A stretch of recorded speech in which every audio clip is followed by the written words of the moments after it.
Olá, estudante Biomais! Chegamos ao finalzinho do nosso módulo 4 sobre microbiologia.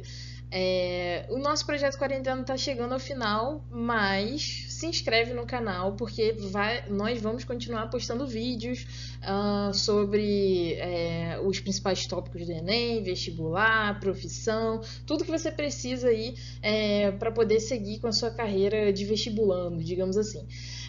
Hoje a gente vai falar sobre as principais doenças infecciosas do Enem.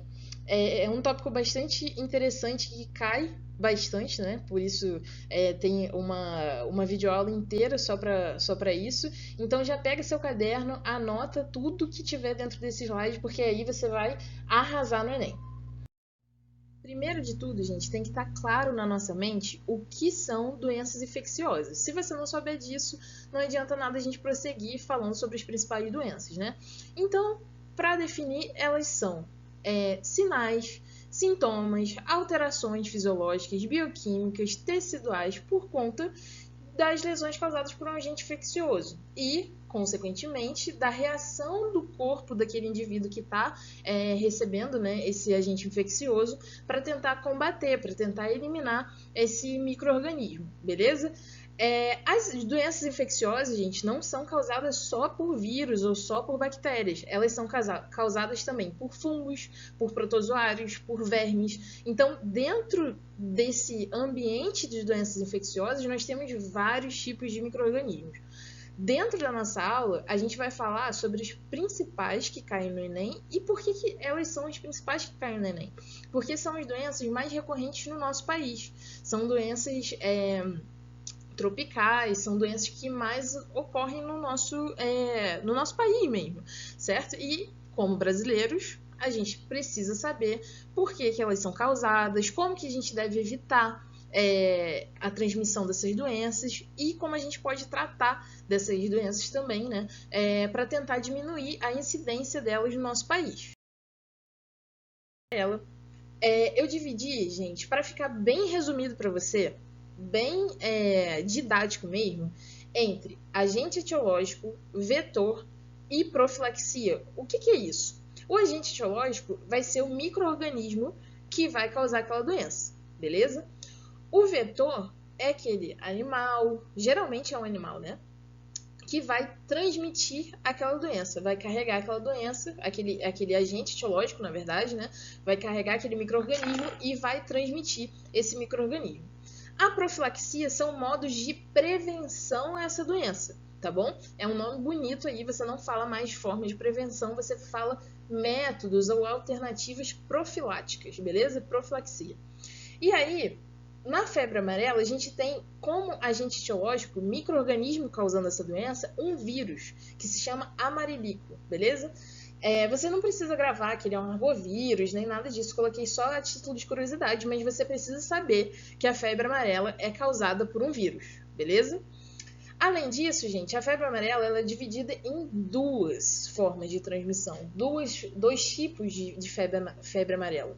Uma rural e a outra urbana, beleza? E é bem didático, é bem indutivo, né? Por que elas são divididas assim? Uma tem maior incidência no meio rural e outra maior incidência no meio urbano. Contudo, todavia, os vetores dessa doença, os mosquitos, né, que vão transmitir essa doença no ambiente rural e no ambiente urbano, vão ser diferentes. No ambiente rural, a gente tem esse bonitinho aqui chamado hemagogos, beleza? E no ambiente urbano, o famoso Aedes aegypti, que também é transmissor lá da dengue, da chikungunya, da zika, tá bom? Então, lembrem que febre amarela eu tenho dois vetores, beleza? E a profilaxia nada mais é que a vacina, geralmente os locais, né, que são endêmicos, que tem muita incidência dessa doença, se você vai viajar, por exemplo, para a Colômbia, você precisa tomar a vacina de febre amarela e comprovar que você tomou, porque são lugares que têm uma alta recorrência dessa doença. Além disso, você tem que evitar o acúmulo de água parada, né? Isso por conta do transmissor, porque se você deixa água muito parada, você vai estimular a reprodução do mosquito, uso de repelentes aí para poder também se proteger, beleza? E aí, gente, entre os sintomas da febre amarela, nós temos vários. Febre, dor muscular em todo o corpo, dor de cabeça, perda de apetite, náusea, vômito, olhos, face e língua avermelhada, fotofobia, fadiga, fraqueza. E em casos mais extremos, né, mais agudos, nós temos uma característica, um sintoma bem relevante, né, bem característico da febre amarela, que é a icterícia, que deixa essa mucosa, né, dos olhos e até a pele, dependendo do grau, amarelada, beleza? Então, isso é bem característico da febre amarela, quando em estágios agudos. Passando aí para uma doença super atual, que na verdade não era para ser, né? Mas por conta de movimentos anti-vacina, enfim, vários fatores, ela tá voltando, que é o sarampo, beleza? Gente, o sarampo também é uma doença com agente etiológico viral, beleza? Vocês têm que estar com isso bem delimitado na cabeça. Pensou em febre amarela? Vírus. Pensou em sarampo? Vírus, beleza? Transmissão: gotículas de secreção através do ar, da tosse, espirro, aproximação com alguém contaminado. Então, o grau de transmissão é bem elevado por conta do fato de que se você só chegar perto de alguém que esteja contaminado, né, seja positivo para sarampo, você provavelmente vai contrair a doença. E a profilaxia, a vacina. Nós temos vacina contra sarampo, inclusive verifique sua carteirinha lá de vacinação e veja se você não tem que tomar ou retomar a dose de sarampo, beleza? Que é a tríplice viral, que geralmente a gente toma quando é bebê, né? Quando a gente é pequenininho. Evitar o contato com a pessoa contaminada. Obviamente, se você vê, né, que seu amigo tá com suspeita de sarampo, não chegue perto dele, porque muito provavelmente você vai contrair também, tá bom? E aí, entre os sintomas do sarampo, nós também temos vários. Febre, acompanhada de tosse, irritação nos olhos, nariz escorrendo, mal-estar. E aí, de 3 a 5 dias após a infecção, começam as manchas vermelhas no corpo inteiro. Então, isso é também bastante característico do sarampo, tá bom, gente? Prosseguindo aí com as nossas doenças, nós temos a dengue, zika e chikungunya. Gente, antes que vocês pensem que dengue, zika e chikungunya é a mesma coisa, já aviso, não é, tá bom? Só que elas têm formas de transmissão iguais e os sintomas são bem similares, bastante similares. E a gente vai falar alguns sintomas aqui que acabam diferenciando uma das outras. Mas o que vocês precisam saber sobre essas 3 doenças? Elas são causadas por vírus, são doenças virais, e tem como vetor, ou seja, o inseto que vai transmitir, né, esse vírus vai ser o Aedes aegypti, que é bastante conhecido aí por nós brasileiros. Profilaxia, formas de prevenção dessa doença. Evitar o acúmulo de água parada, ou seja, aquele pneuzinho que tem na sua, sei lá, fazenda, que fica lá cheio d'água dentro, senão um vasinho de planta da sua mãe, que fica sempre cheio de água. E isso não pode acontecer. Por quê? Porque ali os mosquitos, né, vão se proliferar e isso vai estimular, né, vai influenciar aí nessa transmissão. E uso de repelentes. Aqui, gente, uma coisa que eu esqueci de falar com vocês, que apenas fêmeas são capazes de transmitir o vírus. Por quê? Porque apenas fêmeas fazem esse processo de hematofagia, que é pegar e sugar lá o seu sangue, tá bom? Os machos não fazem isso, então isso é uma informação bastante relevante. Aqui nós temos alguns sintomas, na verdade, né, os principais sintomas das 3 doenças. Eu vou destacar aqui para vocês coisas que são bem específicas de cada uma. Por exemplo, a vermelhidão nos olhos está presente na chikungunya e na zika, mas não está presente na dengue. Ou seja, se você está com febre, dores na articulação, manchas vermelhas na pele, coceira, mas não está com vermelhidão nos olhos, isso significa que você não está com chikungunya, nem zika, tá bom? Aqui, lá na zika, a febre pode estar presente, mas é uma febre baixa, enquanto quando a gente olha para a dengue e para a chikungunya, quase sempre você tem febres altas, tá bom? Então, se você tá com febre bem baixa, isso pode ser um indicativo, e todos os outros sintomas, né? Pode ser um indicativo que você tá aí com Zika. E na chikungunya, por exemplo, você tem manchas vermelhas se manifestando aí nas primeiras 48 horas. Aqui na Zika, elas se manifestam após 24 horas, né? E na dengue pode estar presente, não necessariamente vai acontecer. Então, você pode diferenciar aí pelos dias, né, que essas manchas elas aparecem, né? Prosseguindo, nós temos a tuberculose, que também é uma doença bacteriana, tá bom? Assim como a leptospirose, ela também é uma doença bacteriana. Diferentemente da leptospirose, a tuberculose ela é transmitida através do ar. Então, se eu tiver leptospirose e ficar tossindo, né, perto de uma pessoa, muito provavelmente essa pessoa vai contrair também leptospirose. Por que leptospirose não? Tuberculose. Porque as secreções, né, e o contato com as pessoas contaminadas são suficientes para poder transmitir. O método de profilaxia é a vacina BCG, que a gente também toma quando criança, e evitar aí contato com as pessoas contaminadas, né?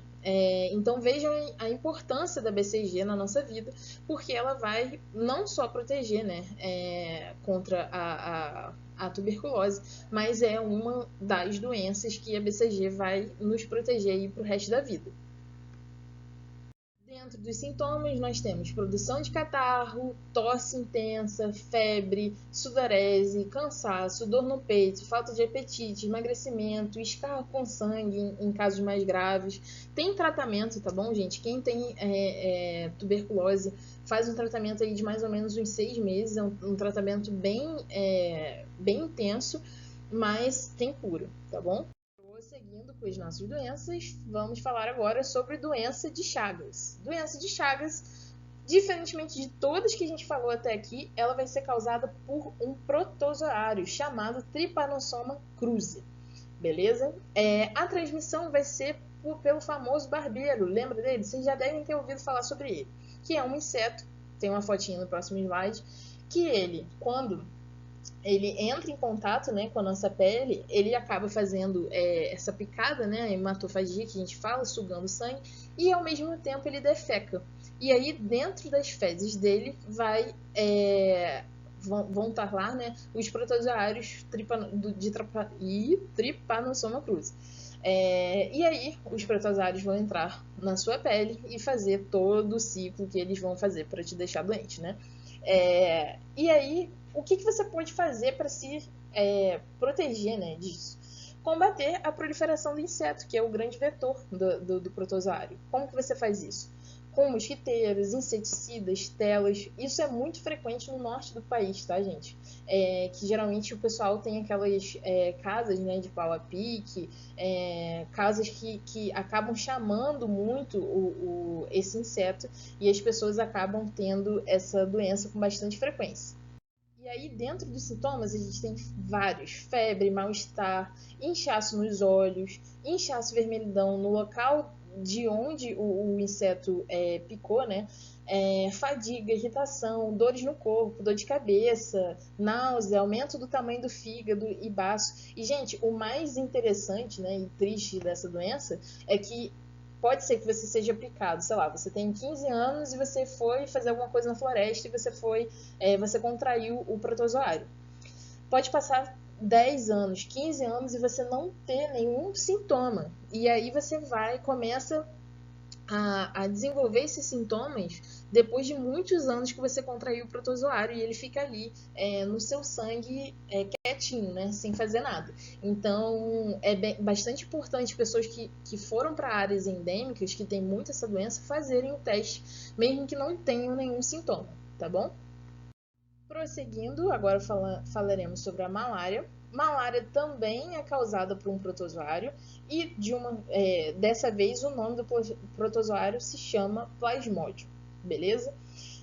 Esse protozoário ele também é transmitido por um inseto, mas dessa vez um mosquito chamado Anopheles, beleza? O Anopheles vai lá, vai picar, a sua pele, vai fazer hematofagia e vai liberar os protozoários na sua corrente sanguínea. E esses protozoários eles ficam nas suas hemácias, nos seus glóbulos vermelhos, beleza? Para que você se proteja contra a malária, é importante também combater a proliferação dos mosquitos. Então, todo aquele papo que a gente já conhece. Não deixar água acumulada, usar repelente se você for para uma área endêmica, usar as telas, enfim, mosquiteiros, para que você não entre em contato com esse vetor, né? Entre os sintomas da malária, nós temos febre alta, calafrios, tremores, sudorese, dor de cabeça. E essa malária pode se complicar caso não haja o tratamento, levando a outras complicações que são ainda piores, né? Alteração de consciência, dispneia, convulsões, hipotensão, ou seja, a pressão cair, né? Hemorragias. Então, se a pessoa não fizer o tratamento, pode sim levar à morte. E por último, falaremos sobre a AIDS, que é uma doença viral, todo mundo já ouviu falar sobre a AIDS. O nome do vírus, né, o HIV. A transmissão, gente, e aí a transmissão da AIDS tem que ficar muito bem clara na cabeça de vocês, porque é uma doença rodeada de tabus, ou seja, por toda a repercussão preconceituosa que veio quando a doença foi descoberta. Até hoje, alguns tabus e algumas formas de transmissão erradas são propagadas e as pessoas acabam reproduzindo, né, esse preconceito. Então, vamos lá. Observem as formas de transmissão da AIDS. Relação sexual desprotegida, ou seja, não usou camisinha, não se protegeu, pode ser um foco aí de transmissão. Compartilhamento de agulhas ou materiais perfuro-cortantes, ou seja, se você compartilhar seu alicate de unha com... você é uma pessoa HIV positiva e compartilhou com uma pessoa saudável, digamos assim, né? Você muito provavelmente vai transmitir o vírus. Pessoas que acabam usando drogas, né? Que usam seringas, como a heroína, por exemplo, e se tiver um HIV positivo, ele pode acabar transmitindo para outra pessoa. Gravidez, ou seja, a transmissão congênita que a gente fala, de mãe para filho, ou transfusão sanguínea. Essas são as formas, gente. Você não transmite AIDS por saliva, você não transmite AIDS tocando num HIV positivo, você não transmite AIDS bebendo a mesma água de uma pessoa que tem. Então, isso tudo são mitos, tá bom? Essas aí são as formas de transmissão. Profilaxia, como que você se protege em relação a isso? Usando preservativo é importantíssimo, gente, o uso de preservativo, não só para se proteger da AIDS, mas de outras doenças infecções sexualmente transmissíveis, né? Utilização de seringas e agulhas descartáveis, não compartilhar isso de forma alguma. E testar previamente o sangue, né, e hemoderivados para transfusão. Isso, teoricamente, acontece em todos os laboratórios, em todos os hospitais, mas isso contém riscos, digamos assim, de erros. Então, é importante se frisar nesse teste e nessa verificação para que uma pessoa que está recebendo sangue não acabe, né, contraindo a doença por conta de um erro. E aí, entre os sintomas, nós temos febre, aparecimento de gânglios, né? A pessoa já tem os gânglios, nós todos temos gânglios, mas esses gânglios acabam inchando, crescimento do baço e do fígado, alterações elétricas do coração, inflamação das meninges, em casos graves. A fase aguda dura de 3 a 8 semanas e na crônica os sintomas são relacionados a distúrbios do coração, né, ou no esôfago do intestino. Cerca de 70%, gente, dos portadores permanecem 2 a 3 décadas, até 30 anos, na forma assintomática da doença. Então, a pessoa contraiu o HIV, mas ela não sabe. Então, gente, importantíssimo. Teve uma relação sexual desprotegida e você suspeita que talvez, enfim, o seu parceiro ou sua parceira tenha, né, a doença, faça o teste, porque se você contraiu e se você não souber disso, pode ser que você continue transmitindo para outras pessoas mesmo sem saber, tá bom? Então é importantíssimo que em qualquer caso, em qualquer hipótese, se use camisinha, beleza, gente? Então era isso que eu tinha para falar com vocês. Vai lá na plataforma, faz os exercícios, estuda que o nosso curso já está acabando e eu preciso que vocês fiquem até o fim aí para que a gente feche com chave de ouro. Além disso, se inscreve no canal, compartilha com seus amigos, porque isso pode ajudar, né, outras pessoas também no meio dessa pandemia e desse momento que a gente precisa estudar em casa, tá bom, gente? Então, até a próxima.